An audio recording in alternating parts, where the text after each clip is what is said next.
আমি এখন আছি সরাসরি সেই শেওড়াফুলির একদম জিটি রোডে। সরাসরি উত্তর দেবেন আমাদের পর্দায়। আপনারা দেখতে থাকুন, সঙ্গে থাকুন। আমি অমল চ্যাটার্জি। কৃষ্ণনগরে দুটি বিখ্যাত জিনিসের নাম বলুন, মাটির পুতুল আর সরভাজা, কোনটা হবে? অবশ্যই মাটির পুতুল। আচ্ছা, কোন গ্রহের বলয় আছে? বলা আছে চাঁদের। আচ্ছা, ভারতের প্রথম রাষ্ট্রপতির নাম কি?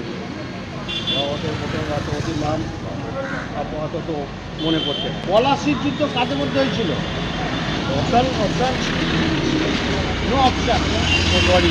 কৃষ্ণনগরের দুটি বিখ্যাত জিনিসের নাম বলুন। একটা হচ্ছে মাটির পুতুল, একটা হচ্ছে সরভাজা। কি হবে? মাটির পুতুল। কোন গ্রহের বলয় আছে? ভারতের প্রথম রাষ্ট্রপতির নাম কি? বাবু রাজেন্দ্র প্রসাদ। পলাশির যুদ্ধ কাদের মধ্যে হয়েছিল? ইংরেজ আর সিরাজদৌল্লা। হ্যাঁ, ইংরেজ কি নাম আছে? Lord Clive. বলছি, কৃষ্ণনগরে দুটি বিখ্যাত জিনিসের নাম বলুন। একটা হচ্ছে মাটির পুতুল, একটা হচ্ছে সরভাজা, কোনটা হবে? মাটির পুতুল। কোন গ্রহের বলয় আছে? শনি গ্রহের বলা আছে। আচ্ছা, ভারতের প্রথম রাষ্ট্রপতির নাম কি? রাজেন্দ্র প্রসাদ। পলাশির যুদ্ধ কাদের মধ্যে হয়েছিল?